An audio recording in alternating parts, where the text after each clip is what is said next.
지난 주간에 무슨 일이 있었습니까? 이 땅의 민주화에 큰 족적을 남겼던 김영삼 전 대통령께서 하나님의 부르심을 받고 천국에 입성을 하였습니다. 그분이 살아계실 당시에 역대 대통령들의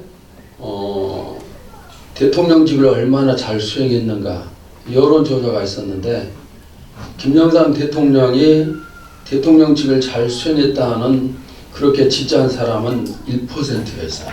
100% 가운데 1%만이 그렇게 이제 지지를 했고, 그러니까 전두환 대통령이나 이런 사람들보다도 더 못했다 이런 평가를 이제 받았습니다. 그런데 장례 후에 여론조사를 하니까 50%가 넘는 사람들이 대통령직을 잘 수행을 했다 이런 지지를 받았습니다. 왜냐하면은 그분에 대해서 잘 모르던 것들, 젊은 사람들은 잘 모르죠. 근데 그런 부분들이 많이 드러났습니다. 평생 민주화를 위해서 타협하지 않고 바른 길 정도를 걸었고, 또 대통령이 된 다음에는 아주 중요한 일들을 몇 가지 했어요. 예를 들면은 금융실명제를 실시를 했죠.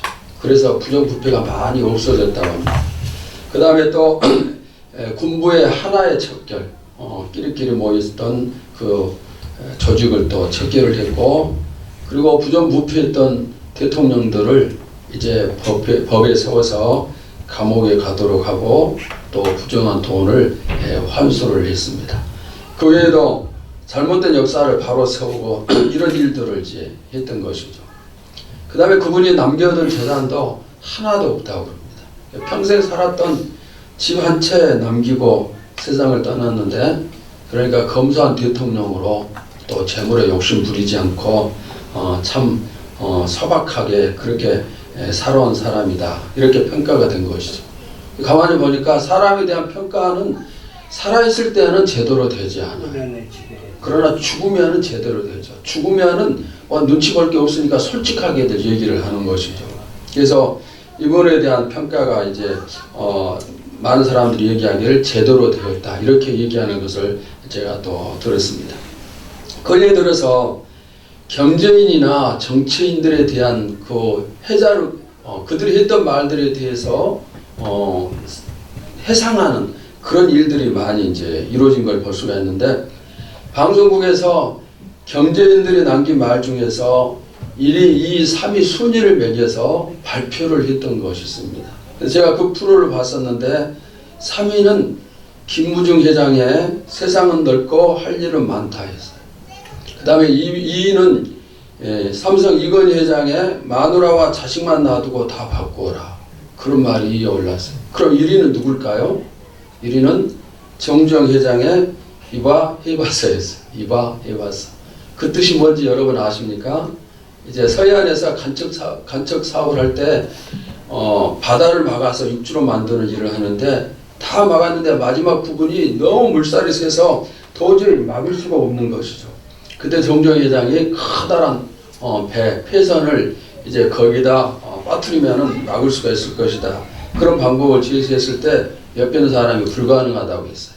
그래서 하는 말이 이봐 해봤어 그 말을 한 것이죠. 그리고 실제로 그렇게 해서 서산 지역에 그 간척 사업이 이제 완료가 됐던 것이죠.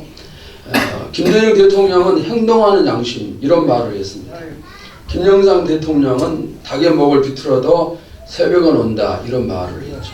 그런데 참 이분들이 경제인이나 이 정치인들이 했던 그런 말을 되새겨 보면은 정말 우리에게 큰 감동을 주고 또 공감을 갖게 하는 그런 명언들이었어요. 왜 그러면 이런 말들이 자꾸 회자가 되는가? 요즘에는 이런 말을 하는 사람들이 없다는 거예요. 정말 공감을 주고 마음에 감동을 주고 그런 말을 하는 사람들이 보이지 않아요. 아무리 큰 영향력 끼치지만은 그런 사람이 없는 것 같아요. 그러니까 그냥 우리 눈에는 정치하는 사람들이 싸우는 모습만 드러나게 되고 또 큰 그릇이 보이지 않고 그러죠. 우리나라에 좋은 지도자들이 많이 배출되기를 기도를 하시기를 바랍니다. 믿고 따를 수 있는 지도자, 또 어려운 국민과 함께하면서 아픔을 같이 나눌 수 있는 지도자, 또 희망을 주는 지도자, 그리고 좋은 미래를 만들 수 있는 지혜를 가진 그러한 지도자, 이런 지도자들이 많이 나타나기를 기도를 해야 됩니다. 저는 언젠가는 우리나라가 통일이 되리라고 믿습니다. 그리고 우리나라의 좋은 미래를 위해서는 반드시 통일이 이루어져야 되는데 그 방법은 평화적인 통일이라고 생각을 합니다.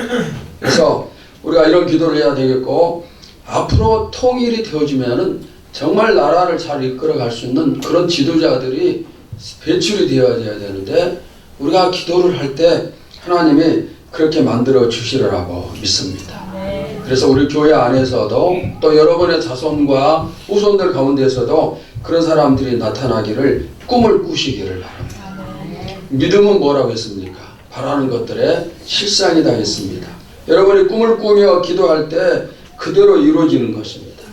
하나님은 우리 교회에 세 가지 비전을 주셨는데 그 중에 하나는 지도자 교회가 되는 것이에요. 이런 꿈은 사실 큰 교회들이 꾸는 것 같지만 하나님이 주신 교회가 꿈을 꾸는 거예요. 우리에게 그 꿈을 주셨습니다. 앞으로 이 시대를 이끌어가는 교회가 되리라고 믿습니다. 또 나라와 민족을 이끌어가는 지도자들이 우리가 꿈을 꾸는 그대로 그 교회 안에서 많이 배출되리라고 믿습니다.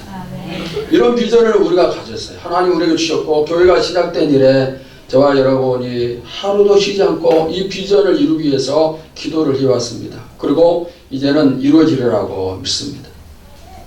여러분, 우리가 언젠가는 하나님의 부르심을 받습니다. 그리고 평가를 받는데 그때 꼭 좋은 평가를 받기를 주님의 이름으로 축원합니다.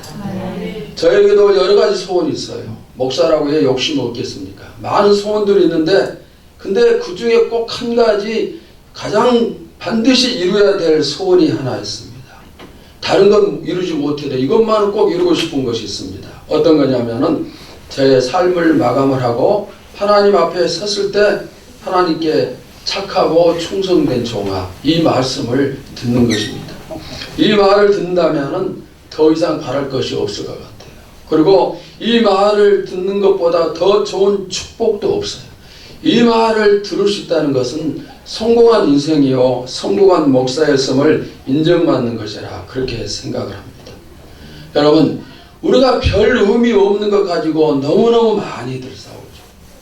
정말 별 볼일 없는 것, 하나님 앞에 하나도 가지고 가지 못할 것 가지고 너무나 많이 싸움을 하고 있습니다. 아웅다웅하면서 목숨을 거는데 사실 대부분의 사람들이 재물에 많은 목숨을 걸고 있어요. 근데 거기에 여러분의 인생을 걸지 마세요. 오늘 하박국은 그 부분을 얘기를 하고 있습니다. 돈에 욕심이 많으니까 거기에 모든 것을 전부 다 거는 겁니다. 그런데 하나님 앞에 섰을 때 하나님은 우리가 얼마나 많이 벌고 얼마나 많이 가졌는가 그걸 묻지 않으시는 겁니다. 하나님이 주신 사명을 얼마나 잘 감당했는가, 얼마나 착하고 충성된 종이었나 그것을 보시는 거죠. 그러니까 하나님 앞에 섰을 때 상관없는 것, 별 볼 일 없는 것에 모든 것을 걸 필요가 없어요. 여러분들은 하나님의 말씀대로 하나님께 충성하는 것에 목숨을 걸 수 있기를 바랍니다. 죽도록 충성하라고 그러죠. 자, 성경은 이 재물에 목숨을 거는 것에 뭐라고 얘기하는가? 디모데전서 6장 10절을 보시기 바랍니다. 우리 다 같이 함께 봅시다. 시작. 돈을 사랑함이 일만하게 뿌리가 되나니 이것을 탐내는 자들은 미혹을 받아 믿음에서 떠나 많은 근심으로써 자기를 찔렸도다. 자, 무슨 뜻이냐면은 모든 악의 근원은 또 모든 죄의 근원은 어디에서부터 시작됩니까? 돈을 사랑하는 것에서부터 시작이 됩니다.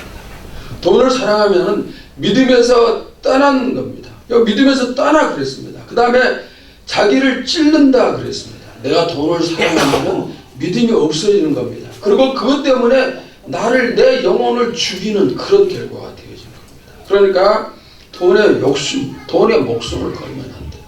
내 영혼을 죽이는 일입니다. 모든 악을 행하는 그런 기초가 바로 돈을 사랑하는 겁니다.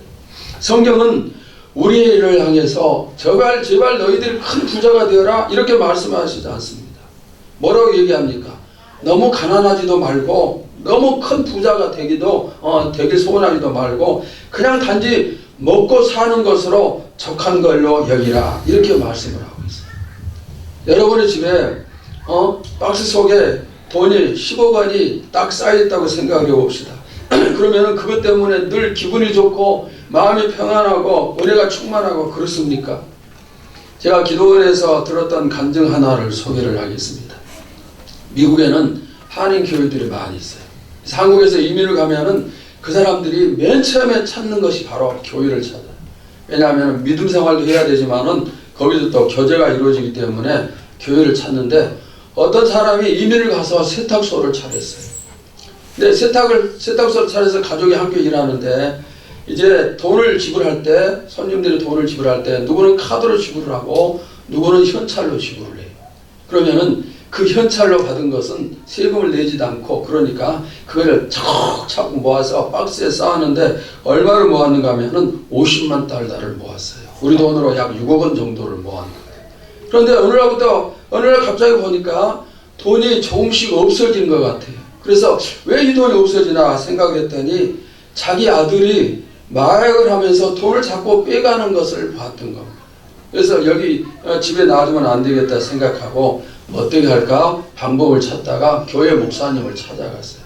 목사님, 여기 우리 집에 50만 달러가 있는데 목사님께서 좀 보관해 주십시오. 목사님이 별 생각 없이 혹시 내가 보관하면은 그분이 11조를 드릴지도 모르겠다 생각하면서 그런 생각을 가지고 그렇게 하겠다고 해서 사무실에 보관을 한 겁니다. 그런데 사무실의 열쇠를 자기만 가지고 있는 게 아니고 사무실 직원도 가지고 있어요. 그 다음부터 걱정이 되는 겁니다.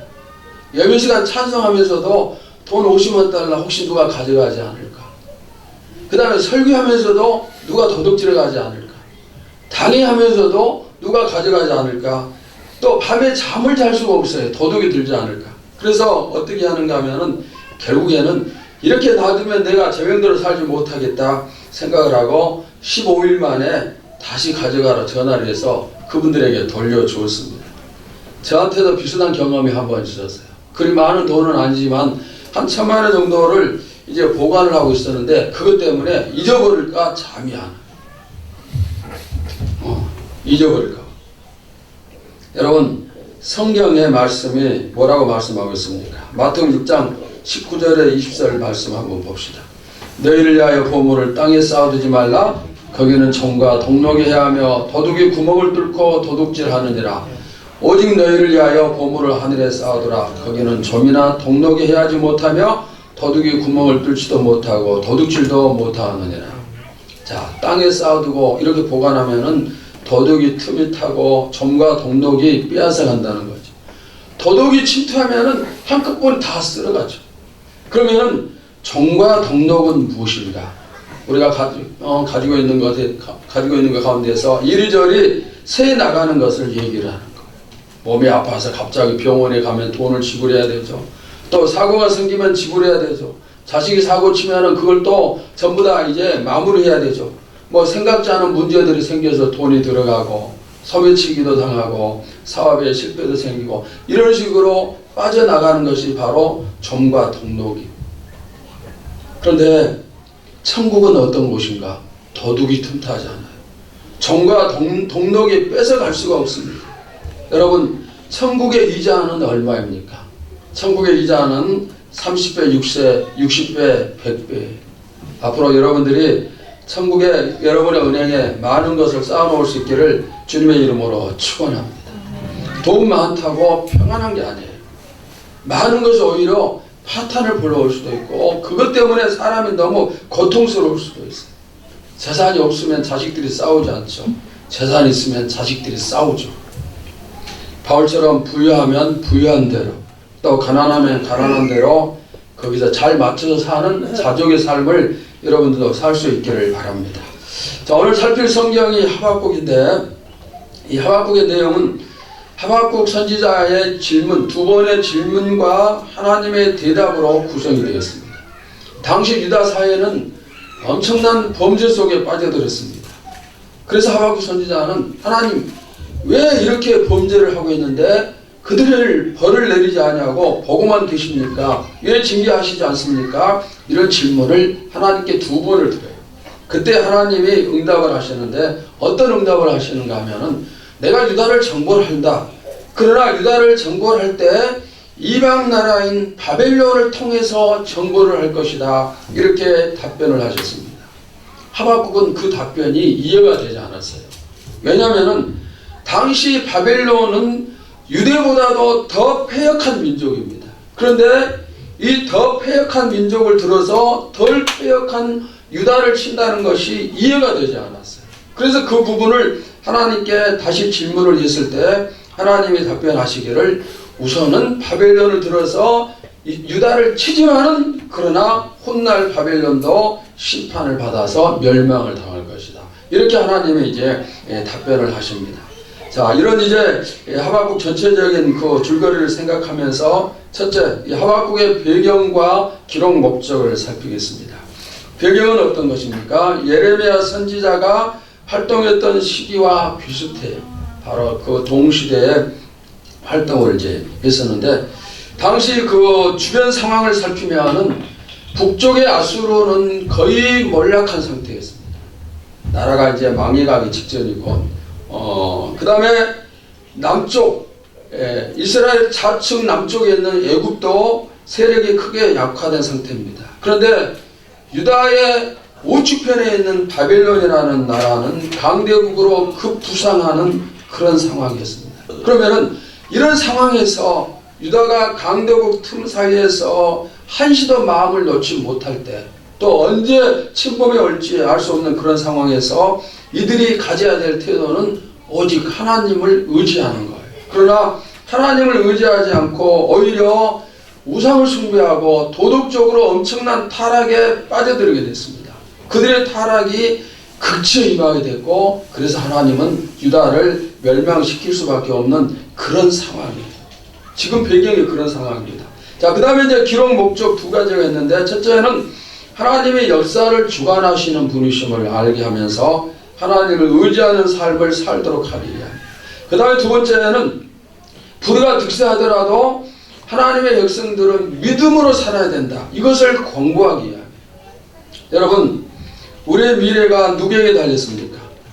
하나님께 달렸습니다. 이 사실을 믿습니까? 내 미래가 하나님께 달려있으면 그러면 우리는 누구를? 하나님을 의지를 해야 돼요. 하나님은 우리의 목자가 되셔서 인도를 하십니다.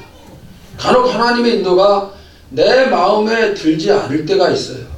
그런 때가 많이 있을 수가 있습니다. 또 내 생각과 틀리게 하나님이 역사하실 때가 있어요. 그럴 때는 우리가 갈등을 하는 거죠. 왜 하나님이 내가 원하시는 대로 해주시지 않고 이 길로 인도하시지 않는가? 하나님이 틀린 것 같기도 하고 내가 맞는 것 같기도 하고 이런 갈등이 생깁니다. 그러나 여러분, 우리가 알고 있는 기본적인 진리는 하나님은 절대로 틀림이 없는 분이세요. 하나님은 진리의 하나님이시죠. 그래서 그분의 말씀 가운데 단 한마디도 틀림이 없는 것이다, 이 말입니다. 하나님의 생각은 우리의 생각보다 더 좋은 생각, 더 좋은 가족을 가지고 계세요. 혹 우리의 계획이 실패할지라도 하나님을 신뢰하고 기다릴 때 훗날 하나님의 옳았음을 깨닫고 감사를 할 수가 있어요. 시편 기자들은 그런 신앙생활을 했습니다. 그러니까 여러분들에게 실패가 찾아온다 할지라도 믿음을 버리면 안 됩니다. 어떤 상황에서도 우리는 믿음으로 살아야 됩니다. 이 세상에서 가장 큰 실패는 예수님을 안 믿는 것이에요. 그런데 그보다 더 큰 실패는 예수 믿었다가 시험 들어서 예수님을 떠난 것은 더 큰 실패예요. 여러분들에게는 절대 그런 일이 없기를 주님의 이름으로 축원합니다. 자, 그 다음 두 번째는 하박국의 구성입니다. 먼저 1장, 2장은 하박국의 질문과 하나님의 응답, 그 다음에 3장은 모든 걸 이해한 하박국이 하나님을 찬양하는 이제 그런 내용입니다. 자, 의인이 고난을 받고 악인이 득세를 합니다. 이런 상황에서 하나님은 왜 속히 심판하시지 않고 침묵하시는가? 자, 질문을 했죠. 이때 하나님이 뭐라고 말씀하셨습니까? 결국엔 악인은 심판을 받고 의인은 믿음으로 구원을 얻으리라, 이렇게 말씀을 했습니다. 하나님에 의해서 심판과 구원이 이루어집니다. 우리는 현재에만 너무 집착해요. 현재에 너무 그냥 매달리는데, 그래서 지금 내가 축복을 받아야 되고 지금 문제가 해결돼야 되고 기도하면서도 지금 응답을 받아야 되고, 그러니까 그게 우리 또 한국인 속성이죠. 빨리빨리 하여튼 현재 모든 것이 다 이루어져야 됩니다. 그래서 지금 이루어지지 않으면은 하나님께 막 따지기도 하고 또 원망하고 불평하고 그런 일들이 생기죠. 그러나 내 인생을 하나님께 맡겼다면은 그 다음에 하나님이 나를 하나님께서 알아서 이끌어 가시도록 우리가 맡기고 뒤따라가는 것도 필요해요. 그냥 맡기는 것을 맡겼지만은 내 뜻대로 이루어달라, 그건 아니다 이 말입니다. 우리의 소원을 하나님이 이루어주심을 믿습니다. 합당한 소원 이루어주십니다. 그러나 때는 하나님이 정하세요. 때로는 우리가 너무너무 오래 기다렸기 때문에 그래서 이루어지지 않는 것이 정말 힘들죠. 그러나 앞으로도 더 마찬가지일 수 있어요. 더 기다려야 되고 더 이루어지지 않을 수도 있습니다. 그럼에도 불구하고 언젠가는 반드시 할렐루야 하면서 찬양할 때가 온다는 것입니다. 분명히 그때가 반드시 온다 이 말입니다. 우리의 기도를 응답해 주시고 또 문제도 해결해 주시고 잃어버린 거 찾게 해 주시고 가장 좋은 때에 하나님이 그렇게 해주심을 믿으시기를 바랍니다. 그 다음에 세 번째는 핵심 절과 핵심 단어인데, 자, 핵심 절은 오늘 본문 하박국 2장 4절입니다. 우리 다 같이 함께 다시 한번 봅시다. 시작. 보라, 그의 마음은 교만하며 그 속에서 정죄하지 못하나 의인은 그의 믿음으로 말미암아 살리라. 자, 악인은 멸망하지만 의인은 산다는 말씀이에요. 그러면 누가 의인입니까? 의인이 누구죠? 법을 잘 지키고 도덕적으로 흠이 없는 사람을 말하는 게 아니에요. 그 어떤 사람이 의인입니까? 성경이 말하는 의인은 하나님을 믿는 사람이 의인이에요. 하나님을 믿으면 전부 다 의인입니다.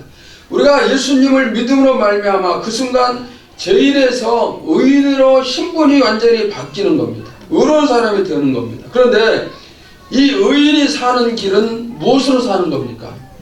방금 말씀에 뭐라고 했습니까? 의인은 오직 믿음으로 살아야 돼요. 믿음으로 살아야 됩니다. 자, 여기 믿음의 뜻이 뭔가 하면은 잘 들으셔야 돼요. 예수 그리스도를 믿는다는 말입니까? 분명히 맞아요.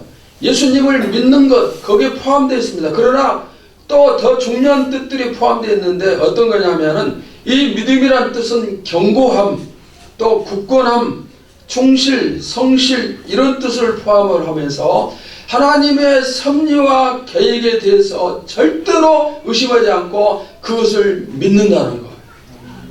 그러니까 믿어 구원을 받는다는 것도 포함되지만은 하나님에 대한 전적인 신뢰, 그것을 바로 말하는 믿음이다. 이렇게 설명을 할 수가 있습니다. 여러분, 우리가 의인이면은 살기 위해서는 하나님의 신뢰가 있어야 돼요. 하나님을 믿고 따라야 됩니다. 어떤 상황에도 하나님을 믿어야 돼요. 그분을 따라야 됩니다. 어떤 상황에도. 만약에 내가 힘들기 때문에 그 신뢰가 무너지면은 어떻게 되는 겁니까? 내 믿음이 무너지는 것이 돼요. 그러면은 살 수가 없어요.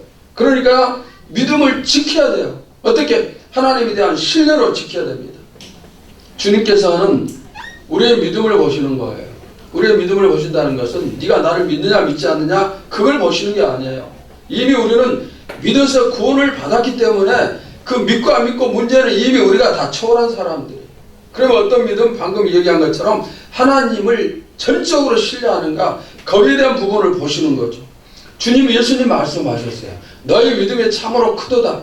또 누군가에게는 너의 믿음이 약하다. 이렇게 누구는 믿음을 칭찬하시고 누구는 책망을 하셨습니다.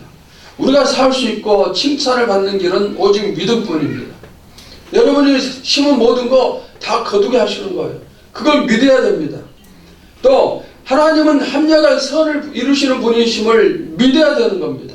하나님이 나를 인도하시고 지켜주신다는 거 믿어야 돼요. 하나님이 내 구원을 끝까지 책임져 주신다는 거 믿어야 됩니다. 지금 내가 기도할 때 하나님이 응답해 주신다는 것을 믿어야 돼요. 나를 향한 모든 계획들을 하나님께서 다 이루어 주시는 거예요. 악한 사탄은 끊임없이 우리에게 의심을 해서 믿음 생활을 못하게 하지만은 거기에 넘어가면 안 된다는 겁니다. 넘어가면 죽는 거예요. 그러니까 어떻게 해야 되죠? 산 믿음을 가져야 돼요. 여러분의 믿음이 하나님을 전적 신뢰하심으로 더욱더 큰 믿음이 되시기를 주의 이름으로 축원합니다. 자, 그 다음에 두 번째는 핵심 단어입니다. 하박국 핵심 단어는 이신듣기 또는 이신칭의, 이신듣고 전부 다 같은 말인데 이 단어의 뜻은 뭐냐면 믿음으로 의롭다함을 받는다 그런 뜻입니다. 다른 표현으로는 믿음으로 구원을 받는다 이렇게 또 얘기할 수 있고 그 다음에 믿음으로 의롭다 인정을 받는다 이렇게도 이제 얘기를 할 수가 있습니다. 여러분 우리가 구원을 받는 조건이 있어요. 구원의 조건이 무엇입니까? 사람의 노력이나 행위에 있지 않다고 그랬어요. 그걸로 구원받는 게 아닙니다.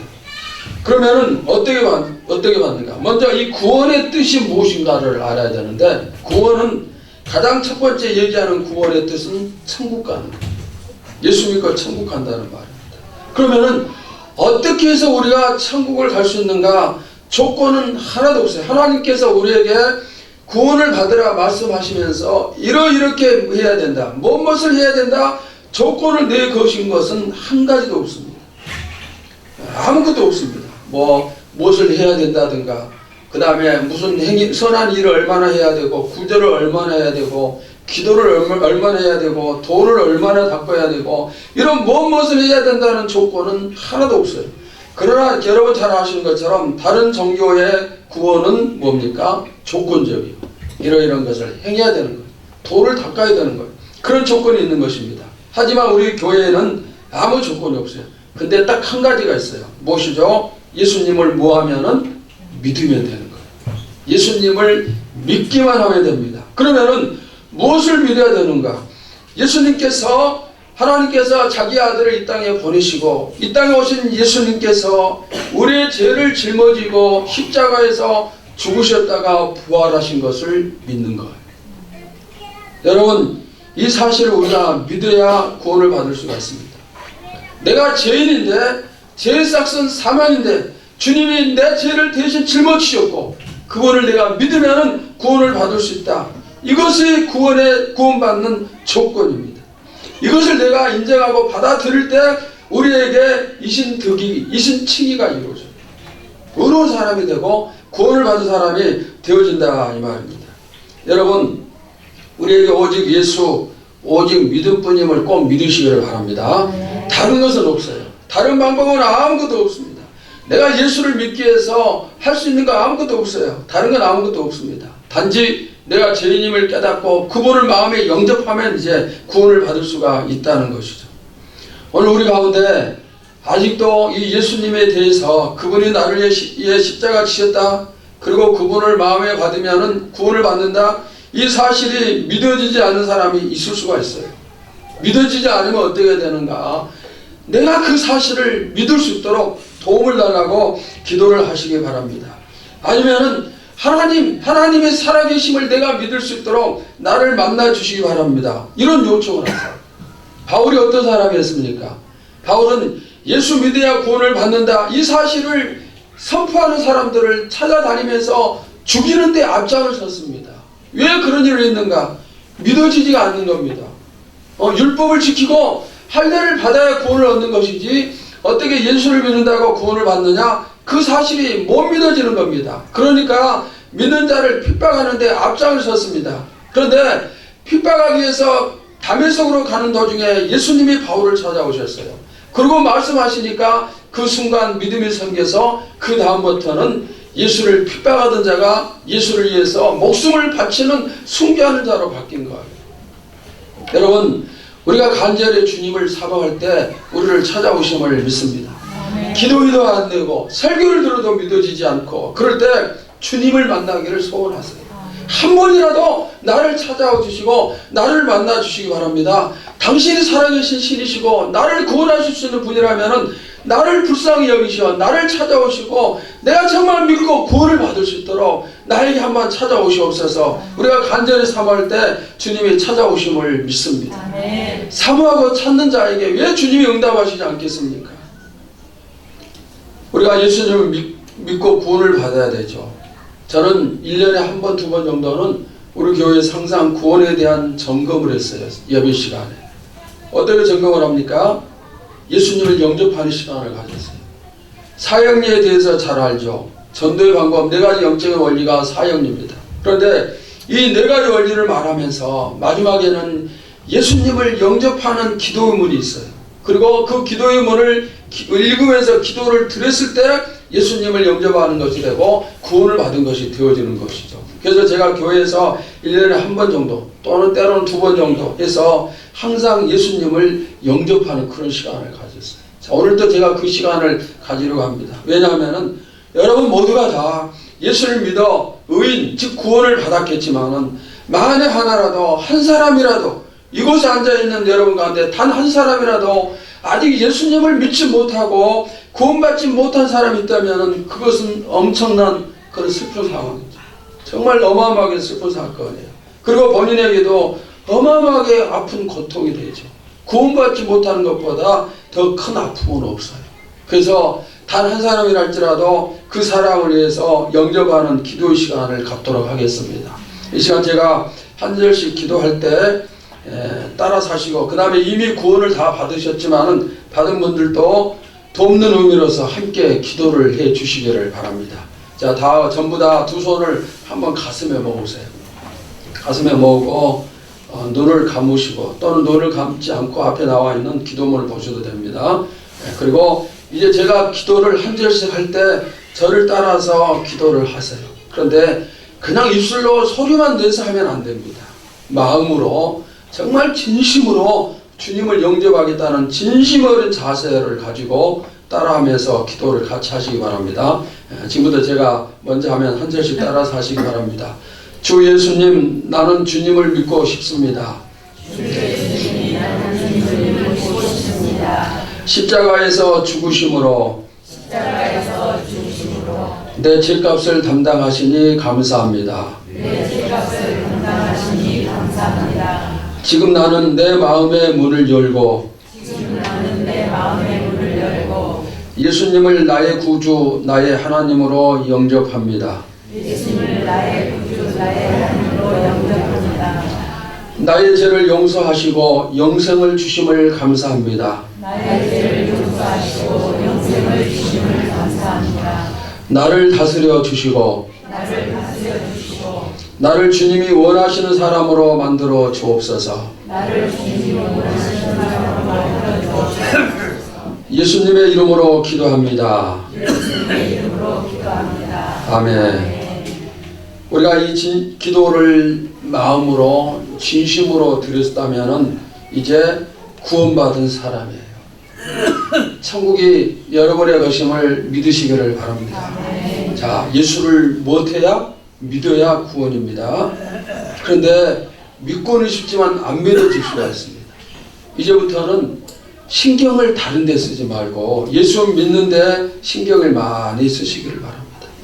주님을 영접했어요, 여러분. 영접했어요. 그래서 구원을 받았습니다. 이신득의 축복을 누리고 있습니다. 다른 데 신경 쓰면 어떤 사람이 예수님을 찾아왔습니다. 그리고 질문을 했어요. 선생님, 제가 어떻게 해야 구원을 받을 수 있습니까? 예수님께서 네가 율법을 지켰느냐? 예, 제가 어릴 적부터 10계명을 다 지키고 율법을 지켰습니다. 주님이 말씀하시길 그렇다면은 네가 가진 것을 가난한 사람들에게 나눠주고 나를 따르라 이렇게 말씀을 했습니다. 이 사람이 고민을 했어요. 구원받는 것이 좋은가? 물질을 포기하는 것이 좋은가? 결국에 이 사람은 재물을 포기하지 못해서 구원받는 것을 포기하고 예수님 곁을 떠났습니다. 지금도 그런 사람들이 많아요. 재물의 얽매여서 그걸 쫓다 보니까 구원을 포기를 하는 겁니다. 하나님을 주인으로 삼아야 우리가 구원을 받는데 재물을 세상을 주인으로 삼기 때문에 구원을 받지 못합니다. 그러나 이 재물은 우리에게 구원을 주지 못해요.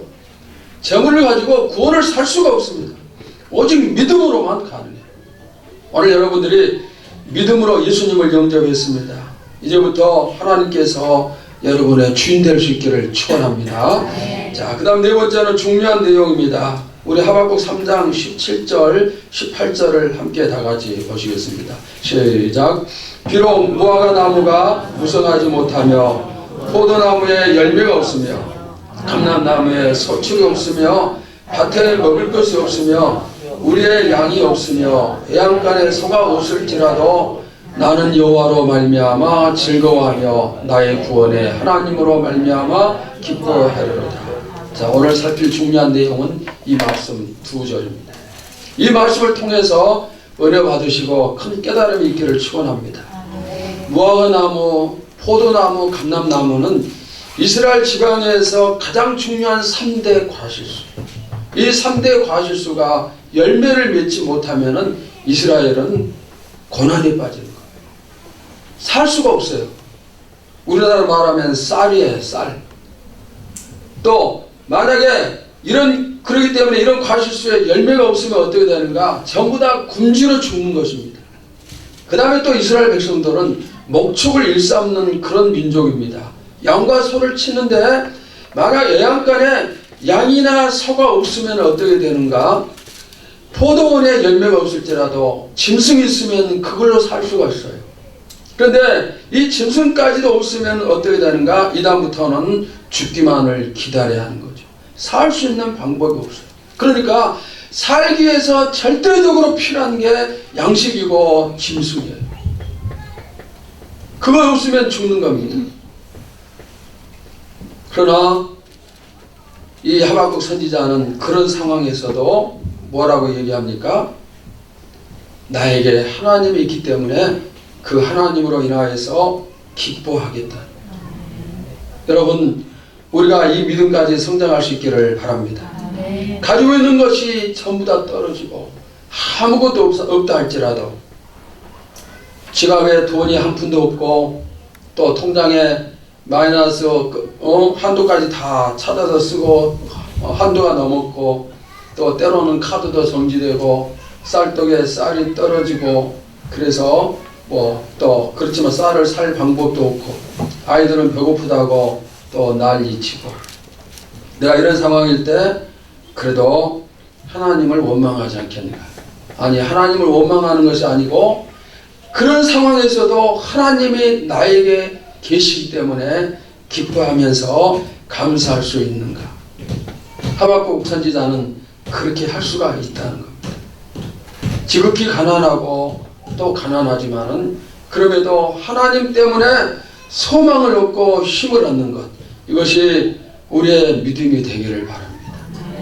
돈이 없다는 것 때문에 얼마나 믿음이 많이 휘둘리는지 모르죠.